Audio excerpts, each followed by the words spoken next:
Selamat sore rekan-rekan semua. Selamat berjumpa lagi dalam acara Ngopi Sore yang kelima. Terima kasih untuk semua rekan-rekan yang sudah bergabung pada sore hari ini. Tidak terasa ya, udah weekend. Gimana kabar rekan-rekan semua hari ini? Semoga rekan-rekan semua selalu dalam keadaan sehat dan pastinya tetap semangat. Perkenalkan, saya Nindya Mahesa Putri sebagai pembawa acara pada sore hari ini. Nah, bagi rekan-rekan yang baru saja bergabung pada sore ini dan belum pernah mengikuti acara Ngopi Sore sebelumnya, mungkin beberapa juga mungkin ada yang penasaran ya, Ngopi Sore itu acara seperti apa sih? Oke, di sini saya akan menjelaskan. Ngopi Sore adalah acara daring IAI Banten dalam kemasan obrolan santai, padat dan bergizi yang mendekatkan arsitektur dengan bidang keilmuan lain dan mengangkat seputar isu melalui aplikasi Zoom dan live streaming YouTube. Dan sebagai tambahan info, IAI Banten sudah menyelenggarakan 4 acara Ngopi Sore. Yang pertama, merekam arsitektur dalam film bersama Riri Riza dan Budi Sukada. Yang kedua, arsitek ber-IG Live, kenapa tidak, bersama Imelda Akmal. Ngopi Sore yang ketiga, merangkai kisah dari foto arsitektur bersama Mario Wibowo. Dan Ngopi Sore yang keempat, arsitek dalam secangkir kopi bersama Yusing dan Pepeng. Nah, bagi rekan-rekan yang belum sempat mengikuti acara Ngopi 1-4, silahkan mampir ke kanal YouTube, like, komen, dan pastinya subscribe. Terima kasih. Nah, sebelum dilanjutkan, mari kita seruput kopi dulu, supaya semakin menambah kehangatan acara sore ini selama 2 jam ke depan.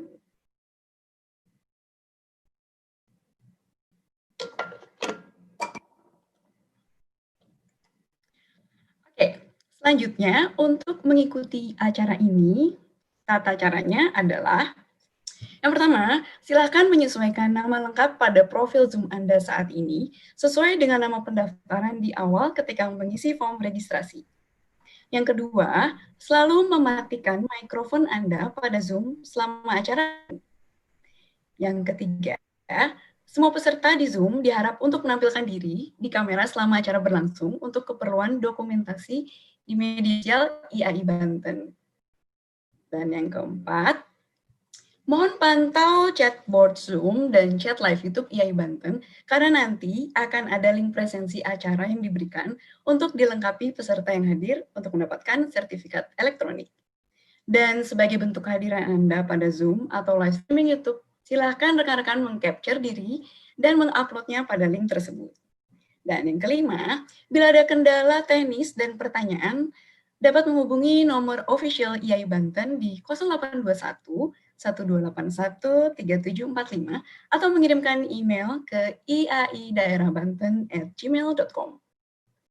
Yang keenam, selama kegiatan ini berlangsung, kami juga akan live streaming di YouTube IAI Banten, sehingga rekan-rekan nantinya yang di luar Zoom Room tetap dapat mengikuti acara ini, dan tentunya melihat kembali tayangannya jika diperlukan. Yang ketujuh, peserta dilarang merekam dan menyebarluaskan live YouTube IAI Banten ke YouTube pribadi atau platform online pribadi lainnya tanpa izin dari YouTube IAI Banten ya. Dan selanjutnya untuk tata atur mengajukan pertanyaan, yang pertama mengajukan raise hand pada peserta Zoom dan mengetik pertanyaan di kolom chat pada bagian bawah layar ketika sesi pertanyaan sudah dibuka. Selamat sore, sorry terkendala koneksi. Oke, sebelum mengawali acara, saya mewakili segenap pengurus IAI Banten mengajak untuk bersama-sama kita hening sejenak, mengucap syukur atas kesehatan, sehingga kita semua tetap dapat berkarya dan beradaptasi dengan keadaan. Berdoa bagi kondisi tanah air agar lekas berlalu dari pandemik yang sedang mewabah di dunia, serta para tenaga medis yang membantu merawat pasien hingga saat ini. Hening dimulai.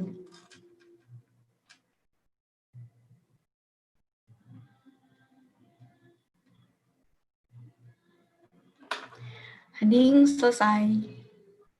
Baik, terima kasih. Dan tanpa berlama-lama lagi, saya akan menyapa moderator yang akan memandu acara yang bertajuk 20 dalam 200. Selamat sore, Bung Tommy. Selamat sore, Mbak Nindya. Apa kabar, Bung Tommy? Baik, selalu baik, alhamdulillah. Sedap. Oke, Bung Tommy, silakan selanjutnya dipandu acara ngopi sore yang kelima. Terima kasih. Selamat sore audiens IAI Banten yang berada di Zoom atau di YouTube IAI Banten. Ketemu lagi kita setelah yang terakhir, yang keempat itu kira-kira 2 minggu atau 3 minggu lalu. Akhirnya kita kembali lagi untuk yang kelima kali bersama Sang Master, Mas Aang atau Mas Andra Matin. Selamat sore, Mas.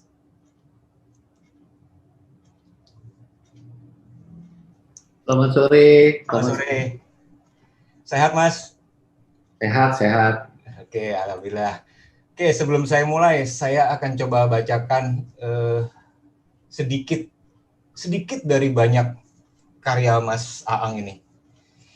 Biografinya, nama lengkapnya Isandra Matin Ahmad.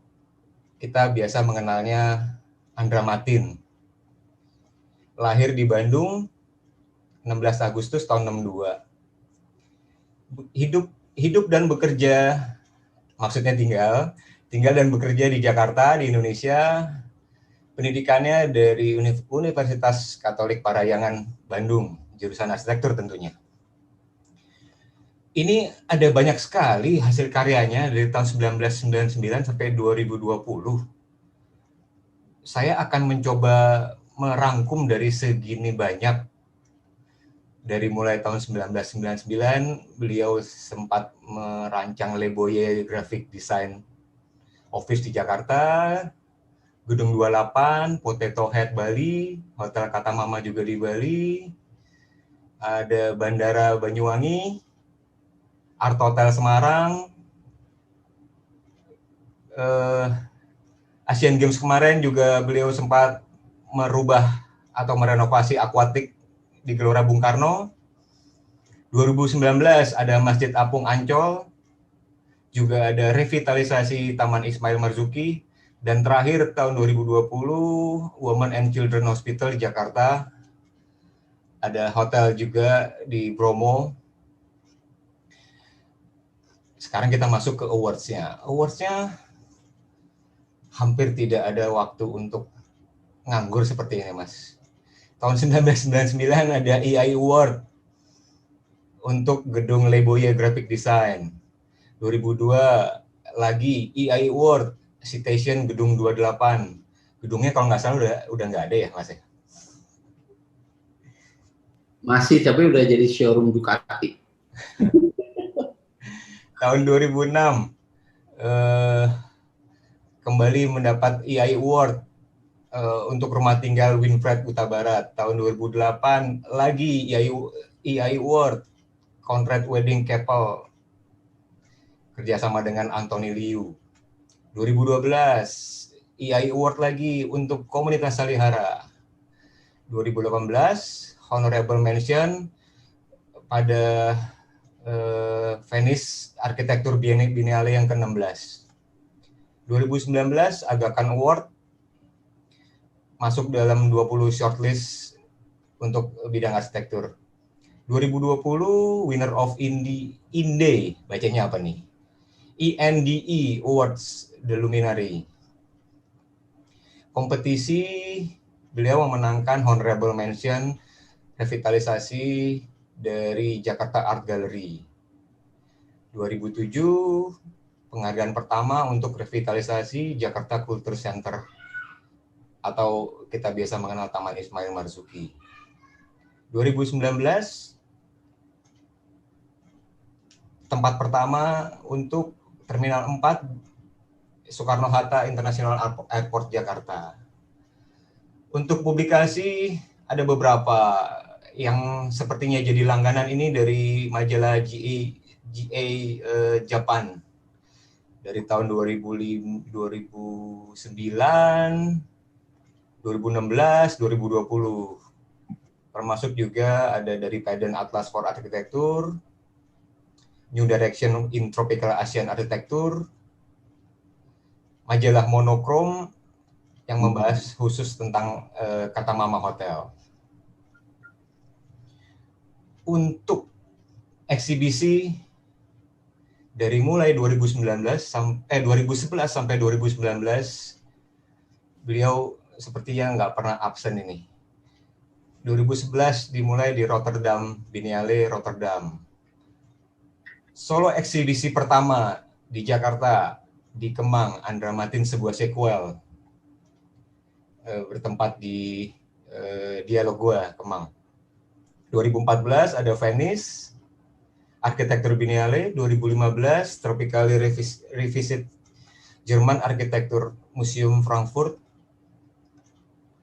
Lalu sampailah pada 2019 Archifest di Craft Singapura, dan 2019 ini yang akan kita bahas, Solo Exhibition perihal di Galeri Nasional Jakarta. Baik, Mas kalau dengar-dengar di Galeri Nasional itu baru Mas Aang yang bisa berpameran secara solo di gedung utamanya ya? Sepertinya begitu. Sepertinya saya pertama kali untuk solo exhibition sih di Galeri Nasional. Mas? Kok bisa? Sebenarnya ceritanya waktu itu Dani Wicaksono sebelumnya saya kenalkan dulu Anggi. Anggi adalah tim perihal mungkin, jadi biar bisa saya juga ngobrol sama Anggi, karena waktu itu juga Anggi juga ada ya, waktu pas ngobrol sama Dani. Jadi waktu Anggi. Hai Mas, apa kabar? Baik Mbak. Ulang tahun ke-20, Dani mengatakan bahwa ini nggak ada acara apa-apa nih. Saya bilang nggak ada lah, buat apa sih acara gitu. Mau nggak pameran di Galernas? Dani katakan gitu. Ya kalau di ruang utama saya mau, kalau di pinggir-pinggir enggak lah gitu. Itu hanya joke tadi. Ngomong asal-asal aja gitu. Ternyata dia ditanggapi serius sama Dani, karena menurut Dani mungkin penting kalau kantor Undramatin bisa berpameran. Terus akhirnya Dani datang ke ke kepala museumnya, kepala Galeri Nasional, dan ternyata disambut dengan baik gitu loh. Di keadaan waktu November, jadi masih ada setahun. Waduh, ngeri banget sih kalau itu, terus langsung keringat dingin, wah gimana nih gitu. Kira-kira mungkin ya. Gitu ceritanya. Oke. Menarik sih, artinya memang saya juga melihat, wah hebat ini Mas Aang bisa pameran tunggal di Galeri Nasional di gedung utamanya lagi. Oke, sebelum kita maju ke presentasi dari Mas Aang, saya mau memberi pencerahan kepada audiens. Kali ini kita berjudul 20 dan 200. Mungkin jadi bertanya-tanya tuh, apa sih 20 dan 200? 20 itu adalah bertepatan dengan 20 tahun Undramatin berkarya yang dipamerkan di Galeri Nasional dengan market yang hanya berskala 1:200. Jadi untuk ngopi sore kelima ini kita mengambil tajuk 20 dalam 200. Gitu kira-kira Mas. Oke. Silakan Mas Aang atau Mbak Anggi untuk memulai presentasinya. Oke. Ya. Mulai share screen. Ya. Jadi sebenarnya itu juga ide Dani Wicaksono juga untuk menayangkan proyek itu semuanya adalah di skala 1:200 ya, supaya bisa ada orang bisa melihat, mengcompare proyek mana yang paling kecil dan mana yang paling besar gitu. Kira-kira mungkin seperti itu. Oke, saya mulai share screen ya. Ini oke, boleh next.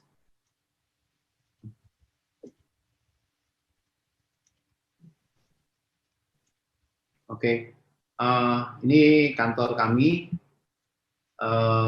base di Jakarta, lahir tahun November 1998 gitu, November 1. Waktu itu pas lagi krisis, kemudian saya resign dari kantor lama di Hadi Prana.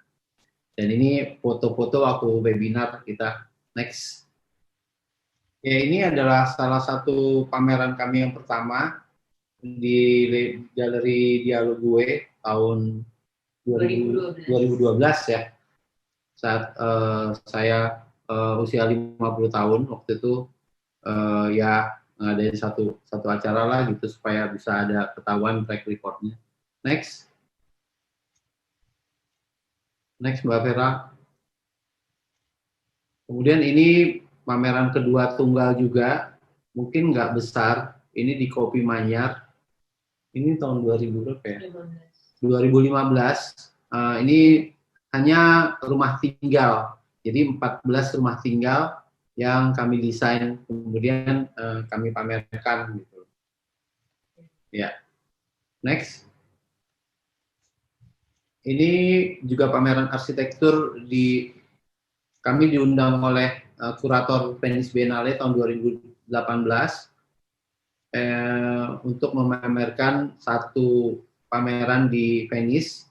Ini lahannya hanya 5 meter kali 5 meter, tingginya hampir 7 meter, jadi membuat naik-naik ke atas. Next. Kemudian ini mungkin yang akan kita bahas ya, pameran perihal arsitektur Andra Matin. Next. Jadi mungkin Anggi mau cerita ini tentang kata-katanya. Oke. Jadi mungkin pertanyaannya kenapa perihal sih? Perihal itu kita pilih waktu itu bersama kurator yang bersama, kalau nggak salah sama Arfian Di Akbar dan Dani. Kemudian ada juga diskusi bersama Pak Hermawan Tanzil sebagai graphic designer. Perihal tuh kita tadinya mau perihal, tapi kemudian kayaknya perihal tanpa lebih menarik. Jadi akhirnya itu yang kita develop. Ada subjektivitas sekaligus objektivitas di situ yang kita inginkan. Jadi memang pameran ini memang versi para kurator dan Andra Matin dengan penerjemahan kita di saat itu gitu kali ya Mas Angga. Iya, penerjemahan bebas. Next.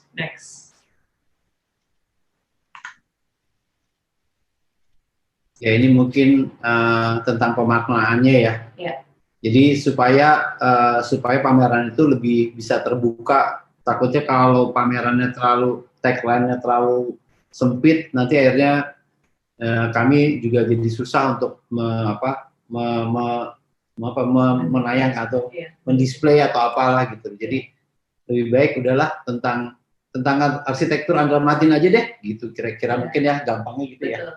Oke. Dan sebenarnya ketika lokasinya Galeri Nasional juga akhirnya kan jadi pertimbangannya ke situ juga. Benar, karena Galeri Nasional adalah letaknya di tengah-tengah, jadi kami juga harap audiensnya juga tidak hanya arsitek, tapi audiensnya juga bisa publik ya. Betul, bisa masyarakat umum dari Jakarta maupun luar kota atau mungkin juga luar negeri. Iya, oke, next.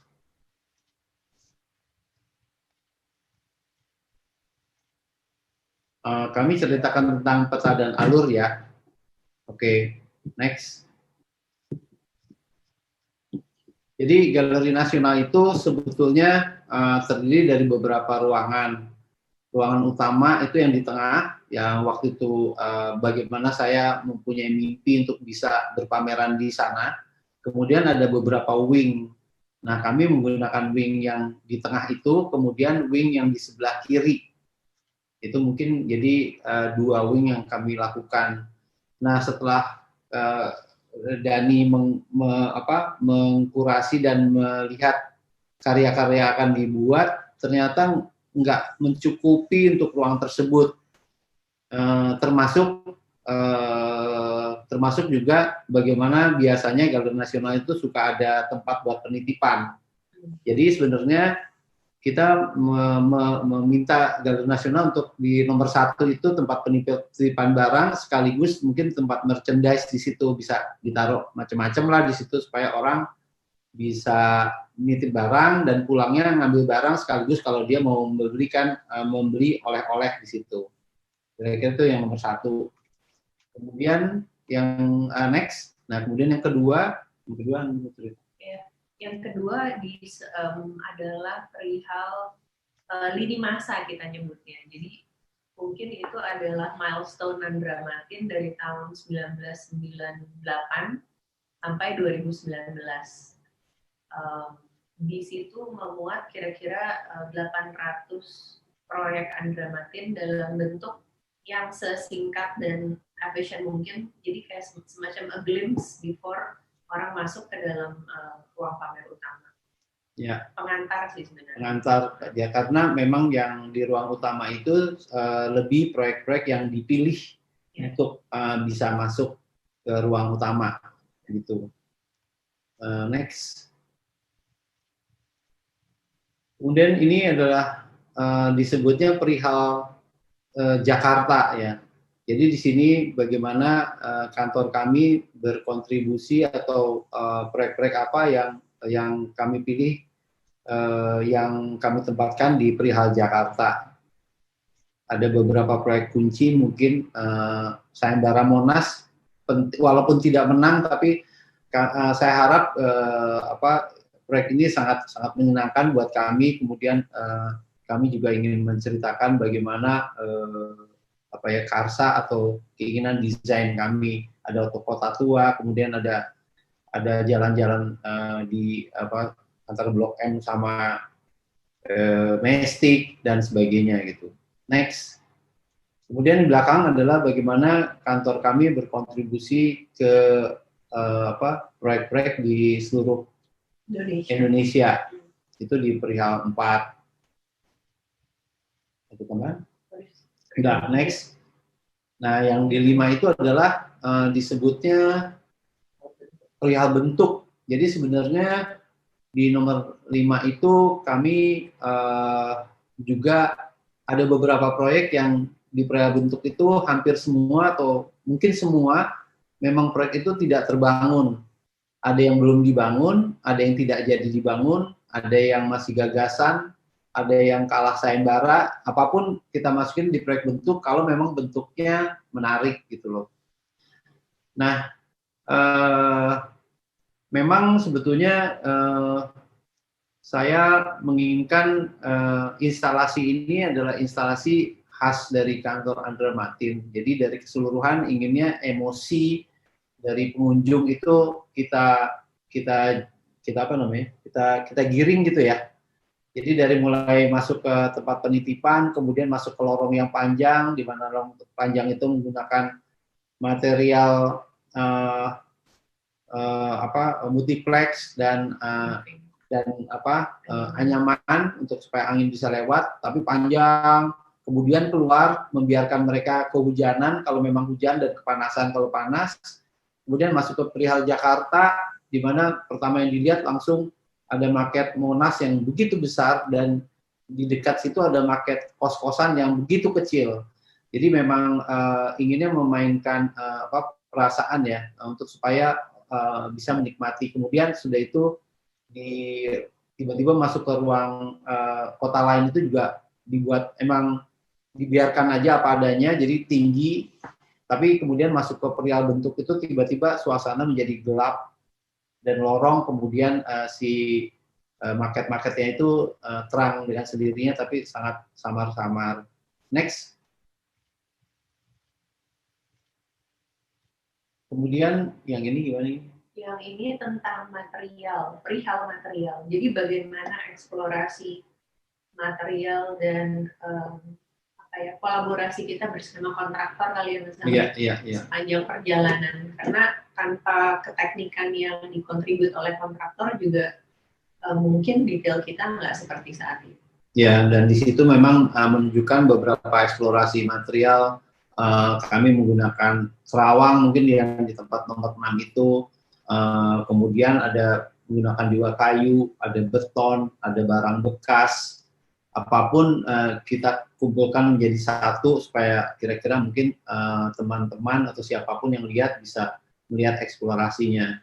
Kemudian di nomor 6 pula kami mengenalkan kerawang karena kami merasa waktu awalnya kami mendesain kerawang itu belum dipopulerkan lagi atau Kerawang itu dulu hanya given ya, hanya supplier yang ada, kemudian orang memakainya. Tapi dimulai waktu itu kami desain satu rumah di Lembang, dan kemudian Kerawangnya dari Pleret. Kemudian itu titik awalnya kami desain satu Kerawang, dan sesudah itu kami mendesain banyak Kerawang untuk beberapa proyek yang memang karakteristiknya kira-kira memang dibutuhkan Kerawang gitu ya. Dengan eksplorasi yang berbeda di masing-masing proyek. Ya. Nah kemudian next ke gedung berikutnya. Di gedung berikut, sementara kalau di gedung awal itu sebetulnya semuanya proyek, semuanya adalah bagaimana kantor Andra Matin interaksinya terhadap terhadap arsitektur, tapi di ini nyebrang ya Mas ya? Ya nyebrang.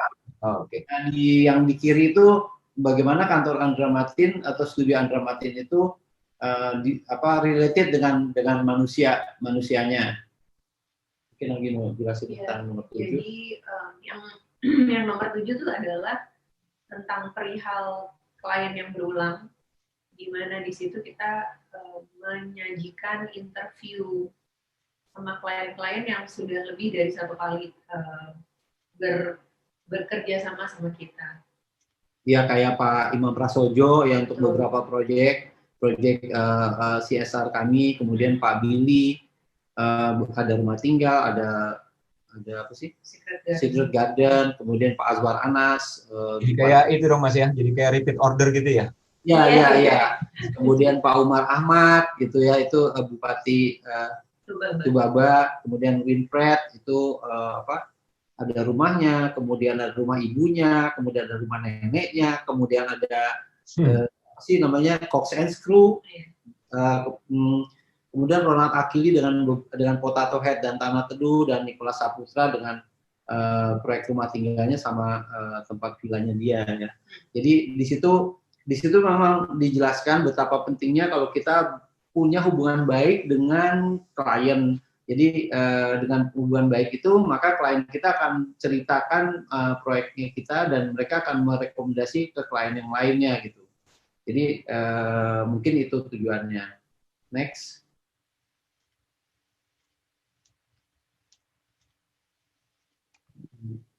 Perihal 7 tentang keseharian studio Andra Matin. Jadi menyambung yang Mas Ang cerita tentang hubungan Andra Matin studio dengan manusia, maka ini lebih cerita tentang tim kita kesehariannya seperti apa.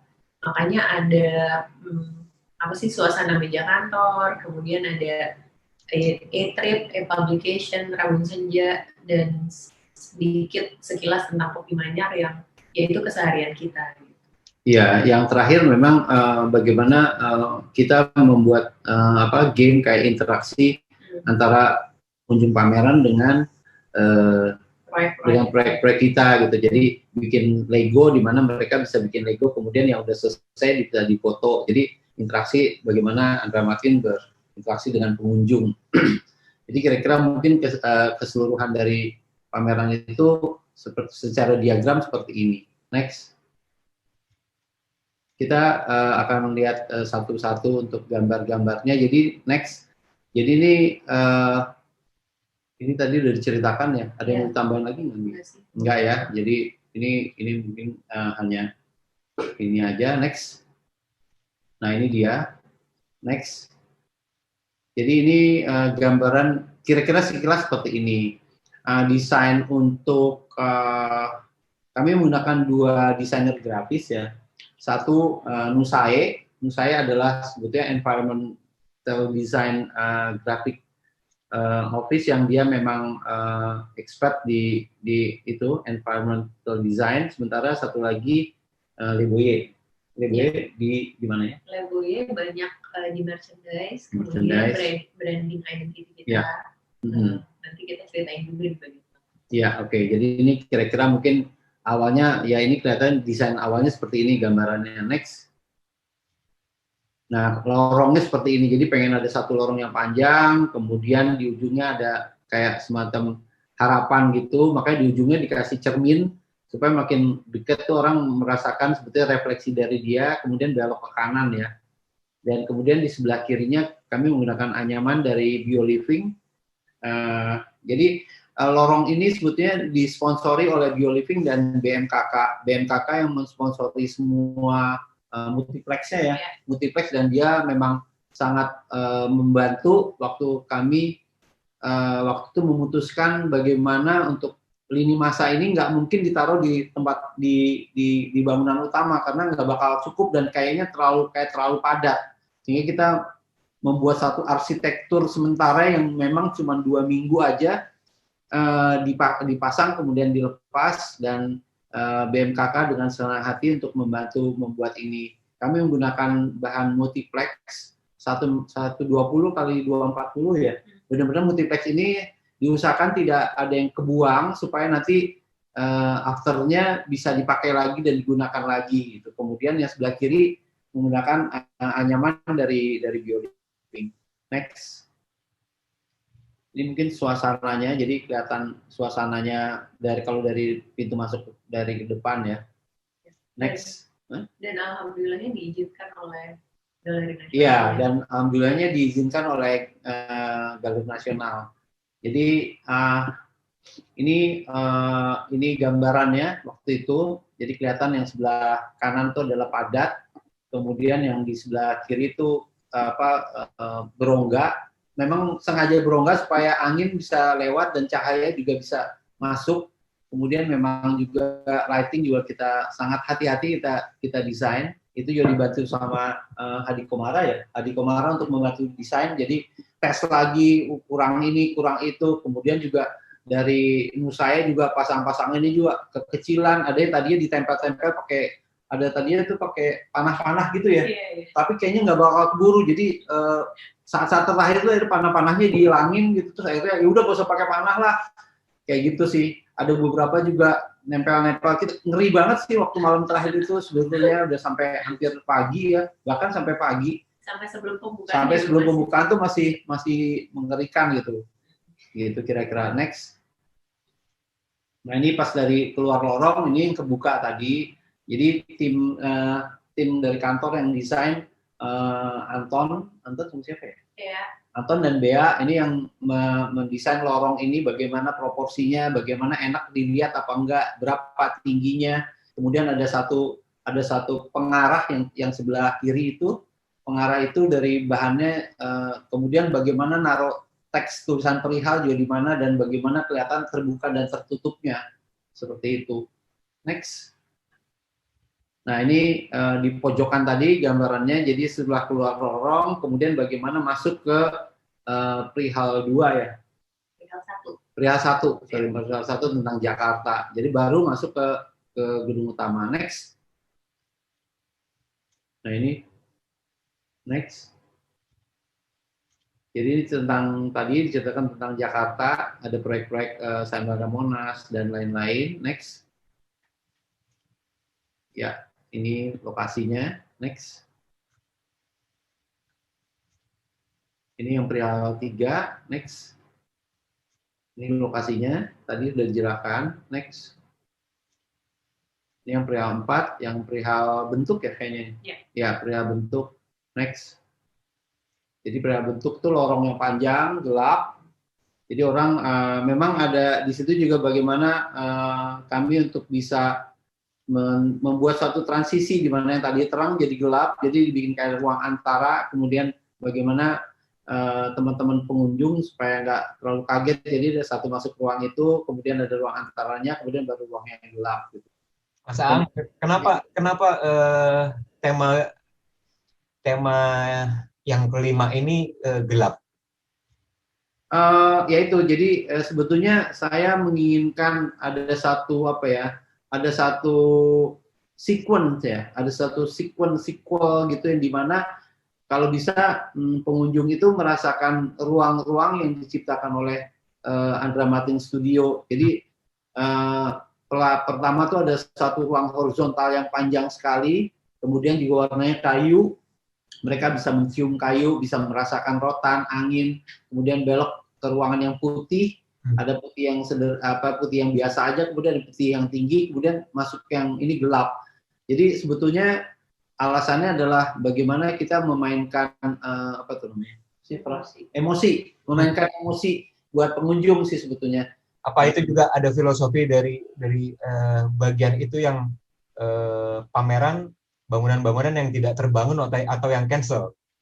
Apa ada filosofi dari situ? Ada yang bilang begitu sih, tapi sebenarnya itu nggak intention dari kami sih. Yang pengennya adalah bagaimana orang bisa menikmati pameran ini nggak boring. Jadi selalu lewat suatu tempat ada lagi yang lain, ada yang lain lagi gitu. Dan di sini memang yang paling susah adalah bagaimana mengatur lighting untuk market itu sendiri. Itu memang deg-degan sih, dicobain apa dari atas disemprotnya, apa dari pinggir dan dari atas itu bolak-balik. Terbayang. Itu benar-benar luar biasa sih ininya tadinya, dan memang tadi ya ada Pak Bu Juven ya yang bantu untuk untuk lightingnya gitu loh. Kita benar-benar memang nggak bisa lah kalau ini cuman Andra Matin aja kalau tanpa dibantu. Ya, next. Ini mungkin displaynya ya kira-kira yang kasih bayangan. Jadi display ini juga kita selain dari tim kantor sama saya juga ya sama-sama bagaimana mereka menempatkan tulisan-tulisan, berapa besarnya font, terus bagaimana apa di kiri apa di kanan gitu. Kemudian sampelnya dicoba di next. Nanti mungkin ada kelihatan ya. Nah, ini kan kira-kira gambar-gambar yang waktu itu gambar ini sebetulnya waktu itu kita coba ngasih suasana, kemudian ditanyakan sama Nusae, kemudian gambar ini setelah disetujui juga, ini juga buat kita cari sponsor ya, nggak salah. Next. Nah, ini yang ruang gelap tuh seperti ini imajinasinya supaya ada, tapi akhirnya nggak seperti ini ya. Ini kalau nggak salah desainnya siapa sih namanya? Siapa ya? Arsitek Jepang buat satu pameran, tapi akhirnya kita nggak seperti ini, lebih khas gitu ya, nggak seperti ikut-ikut kayak gini. Bukan karena nggak mau sih, nggak mampu aja tuh lampunya kayak gitu. Next. Ini yang skenograf ya, ini gambaran di yang Monas yang di awal, jadi bisa kelihatan Monas, dan memang untungnya juga Pak Hadi Komara juga bantu lightingnya karena dia kasih barisol ya. Iya. Dengan kasih barisol maka yang Monas itu bisa tercipta suasananya sangat lembut gitu. Jadi orang juga akan melihatnya lebih soft gitu ya. Jadi besar tapi juga sangat lembut. Jadi kelihatannya itu yang membuat orang mungkin berkesan. Next. Ini suasana yang di tengah, mungkin kalau udah jadi nanti bisa lihat kira-kira mirip seperti ini juga. Secara grafik juga banyak banget diutak-atik bagaimana kemiringan tadi dari ruang satu ke ruang lain, bagaimana urusan dari box ini dengan box yang lain, gimana harus ini tuh geser berapa senti lagi, kemudian begitu taruh di lapangan waktu lagi penyajian beneran ternyata ada kendala gitu. Ternyata tiang jadi lebih besar, kemudian ternyata banyak hal yang di-adjust lagi waktu lagi masa konstruksi yang cuma semalam gitu. Next. Karena kami disediakan waktu sebetulnya kayak 3 hari ya. 3 hari untuk di dalam ruangan. Next. Ini material tadi udah dijelaskan. Next. Nah, yang di sebelah sini. Next. Jadi sebenarnya semacam ruang yang tinggi gitu, dan bagaimana melebaykan yang tinggi itu, jadi di atas dikasih stainless steel, di bawah juga dikasih stainless steel. Makanya kenapa kalau masuk ke ruangan itu di Kerawang itu nggak boleh pakai sepatu supaya nggak kegores sih. Next. Ini yang mungkin yang tentang bahan-bahan ya. Impresinya seperti ini. Next. Nah, ini yang ruangan Kerawang itu seperti ini. Jadi waktu awalnya memang tidak ada rencana tadi pakai, jadi evolving terus ya desainnya. Jadi awalnya dengan bahan yang sederhana aja, kemudian lightingnya juga, tapi pelan-pelan kita evolving membuat lantainya pakai stainless steel dan di atasnya juga pakai stainless steel. Termasuk lightingnya. Termasuknya lightingnya. Jadi lightingnya juga awalnya dari depan aja, terus akhirnya dari depan dan dari belakang gitu kan kalau nggak salah ya. Next. Ini yang bahan ya. Next. Nah, ini yang tadi yang diceritakan tentang klien yang berulang. Next, jadi kami menyediakan satu studio khusus, ada ruangan yang tertutup, terus kemudian semua video ini dilakukan oleh Davi Linggar. Kita menginterview orang-orangnya, ada Niko Rasaputra, di interviewnya pengennya di Medan, di vilanya dia, kemudian Pak Bupati Azwar Anas di Musola Banyuwangi di proyek kita juga, terus Pak Umar juga di Tulang Bawang ya, Pak Imam Prasojo itu di satu SD yang kami desain juga, Ronald Akili yang Potato Head juga di Bali ya. Jadi Davi mendekati ke orang-orang tersebut dan rata-rata videonya kalau sampai 7 menitan gitu, dari 3 menit sampai 7 menit. Next. Ini kira-kira ruangannya seperti ini. Next. Nah, ini finalnya ya, tempat duduknya diatur dekat jauhnya, kemudian videonya. Ini yang masalah ternyata di sini adalah AC, soal AC. Jadi karena memang pengennya hitam semuanya dan AC-nya nggak ada yang masuk, jadi bagaimana supaya tetap dingin, dan hari pertama kalau misalnya dan hari kedua AC-nya mati.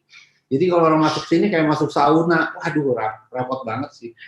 Terus habis itu si mesinnya kepanasan, jadi ada momen kayak glitch gitu mati-mati sesaat. Ya, bisa teratasi. Next.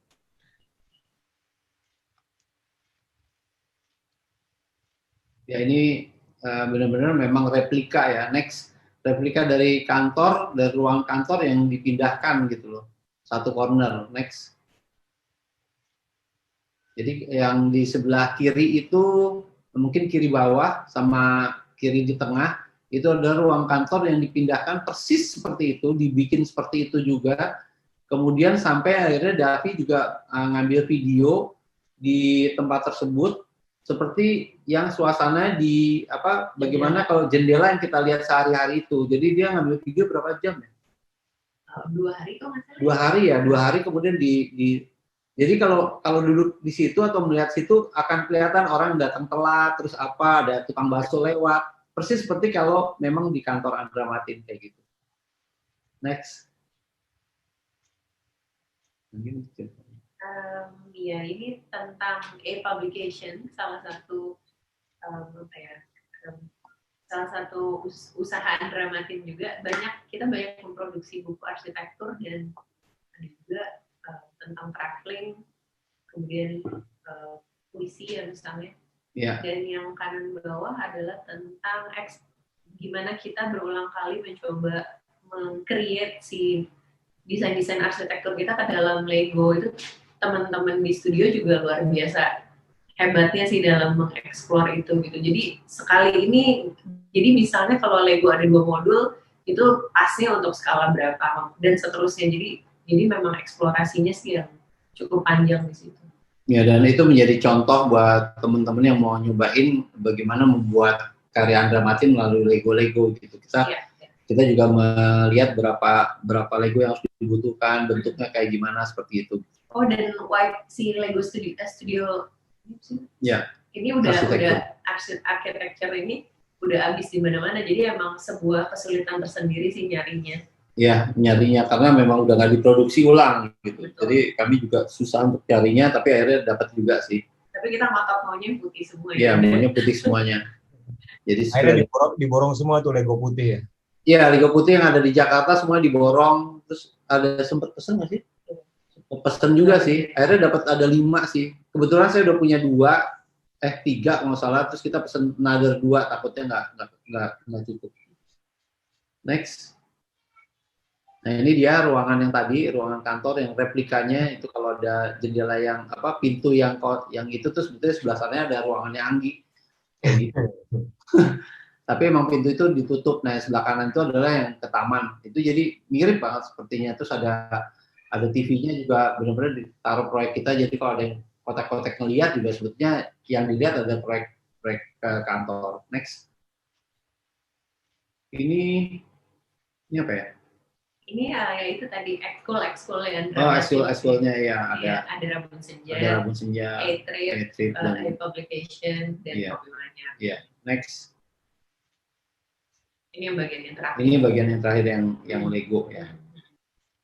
Dan orang bisa foto di sini kan untuk di Polaroid. Iya, Polaroid ya. Belum dipasang di situ. Ya. Apa tadi definisi Rabun Senja itu kok, Mbak Anggi? Rabun Senja tuh di 2 tahun kemarin ya. Jadi tiap hari Rabu 1 bulan sekali kita bikin bincang-bincang berkaitan dengan arsitektur dan hal-hal di sekitar arsitektur, Mas. Jadi bisa jadi fashion juga, kemudian seni grafis waktu itu juga pernah. Jadi memang sharing session dari orang-orang yang sebenarnya kita kenal dan kita pengen tahu lebih banyak gitu. Iya. Dan kenapa Rabun Senja dulu tuh tiap Rabu tuh sebetulnya waktu saya masih muda ceritanya itu tuh apa namanya dulu kan ikutan terlibat di AMI dan biasanya tuh acara desain itu biasanya hari Rabu. Dan kenapa hari Rabu? Karena hari Rabu memang hari yang paling bete itu di tengah-tengah dan itu bisa sampai malam banget gitu. Jadi spiritnya waktu AMI dulu itu yang dipakai untuk bikin Rabun Senja. Jadi kenapa Rabun Senja ya sebetulnya kayak Rabu Senja. Tapi kan biasanya kalau Rabu Senja tuh ya Rabun lah ya, maksudnya kalau udah senja tuh Rabun. Diharapkan dengan lihat Rabun Senja bisa jadi lebih cerah gitu, mencerahkan gitu sih kira-kira Rabun Senjanya. Oke. Ya.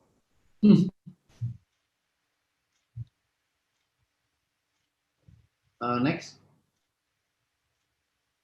Oke, ini masuk ke graphic designer sih. Jadi seperti yang tadi Mas Sam ceritakan, ada 2 graphic designer yang terlibat. Next. Yeah. Oke, jadi untuk font dan segala brand identity itu dibantu oleh Pak Hermawan Tansil dan tim Leboye yang luar biasa banget. Jadi memang ya, ini yang kita pakai untuk paper, maksudnya untuk proposal dan lain-lain ini kita pakai. Next. Termasuk warna juga. Jadi ini juga ada ceritanya kenapa Leboye mengusulkan warna-warna ini. Jadi warna kuning yang paling kiri itu adalah mewakili kertas sketsa yang Mas Sam suka pakai kalau coret-coret. Kemudian putih dan hitam adalah warna yang sering kita aplikasikan dalam arsitektur. Dan suka kita pakai juga sebagai baju. Seperti hari ini. Kemudian yang paling kanan itu sebenarnya abu-abu ya Mas Sam ya. Ya. Tapi yang dimana kalau misalnya kita pakai konkret gitu ya, beton expose, dia nanti tuh lama-lama agak kehijauan tapi memang karena dia menua gitu. Jadi itu ceritanya sih kenapa pakai warna-warna ini. Yang kemudian kita aplikasikan juga di buku perihal ya. Ya, di buku perihal dan juga di semua merchandise. Next. Ini semacam apa namanya grafik dari desain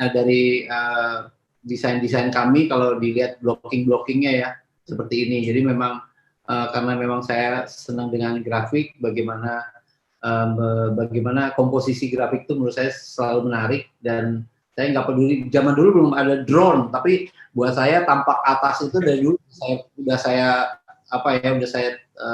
perhatikan gitu. Tampak atas itu kayaknya bagus. Next.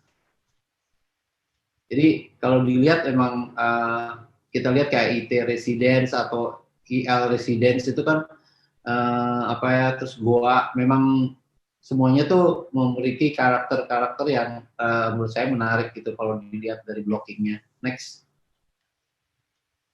Nah ini kemudian digabungkan jadi satu, ini jadi apa kayak brand identity atau? Iya, dan merchandise kita dan semua grafik ini aja yang kita pakai.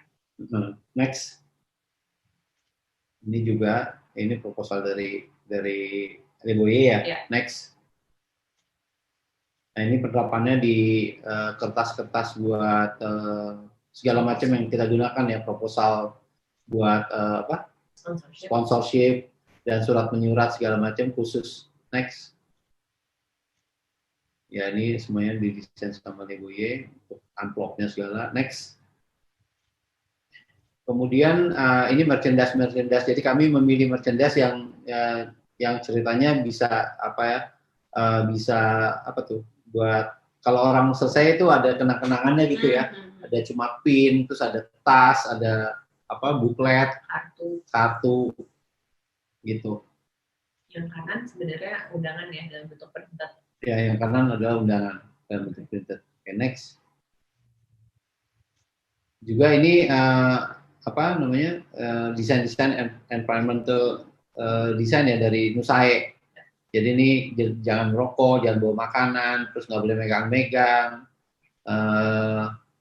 nggak boleh teriak-teriak, semacam itulah gitu loh. Dan senang sekali Nusae juga berpartisipasi karena grafik itu juga bagaimana kita memilih grafik supaya selaras dengan pamerannya. Next.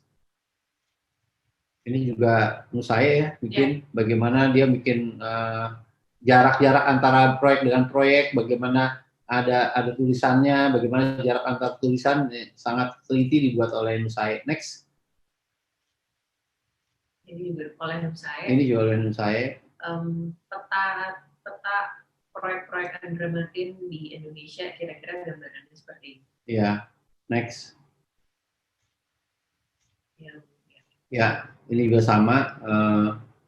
Kalau lihat di yang bagian bawah mungkin kelihatan itu tanda panah ya, tanda panah untuk menuju ke ruang gelap itu ada dari Nusae juga.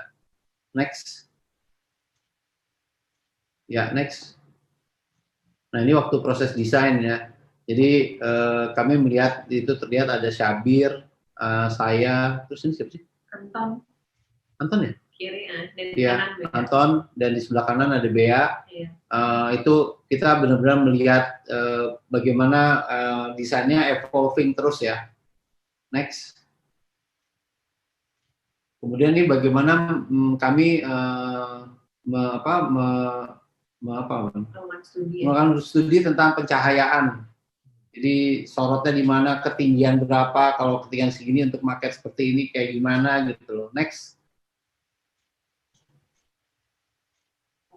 Ini salah satu market yang pertama kita buat Aquatic GBK. Dari sini sebenarnya kita bisa merasakan market 1:200 kira-kira di ruangan sebesar Galeri Nasional tuh kira-kira impact-nya apa sih? Gitu. Iya, rasanya seperti apa gitu. Gimana sih, kekecilan kah atau kegedean kah? Iya. Jadi emang dari market-market ini kita bisa lihat market-market awal. Iya, betul. Next. Ya, ini eksplorasi. Ini eksplorasi Legonya. Next. Nah, ini studi tentang lighting ya. Jadi waktu di proyek itu lightingnya bagaimana kelihatan. Jadi ada bagian yang jadi bayangan, ada bagian yang terang. Kalau lightingnya tuh dari ketinggian seperti itu, kalau lebih tinggi lagi, lebih rendah lagi. Kemudian bagaimana lightingnya dibuka apa ditutup, kalau setengah dibuka, setengah ditutup dari pinggir. Kemudian bagaimana kami berusaha menyembunyikan kabel-kabel seperti itu tuh. Semuanya diperhatikan gitu satu demi satu. Next. Ini juga pemilihan dari motif anyaman, di mana anyamannya harus ringan, nggak terlalu mahal, kemudian bisa dua side karena memang harus dilihat dari kiri dan dari kanan. Itu juga memilih beberapa itu kita pilih, ngajukan usulan lagi, ditolak lagi. Kami kemudian mereka ngajukan usulan lagi, ditolak lagi. Semuanya dengan punya penuh semangat, maksudnya nggak ada yang kecewa juga begitu tolak, bikin lagi semangat gitu, seperti itu. Next. Nah ini tuh ada yang, nah itu bisa kelihatan tuh ada yang kayak ini nggak perlu lah apa-apa dicoret-coret gitu. Next. Ini waktu skala banding 1 ditempel gitu, kira-kira bakal segede ini nih, terus dijajarin jarak antara fotonya gimana, bagus apa enggak, udah kekecilan apa kegedean gitu, seperti itu. Next. Nah, ini waktu jajaran semuanya dijejer yang untuk lini masa ya. Itu panjangnya 60 meter. Jadi kita tempelin satu di seluruh dinding supaya bisa membayangkan bagaimana nantinya gitu loh. Gedenya kalau dilihat dari jauh gimana, kalau dekat gimana, seperti itu.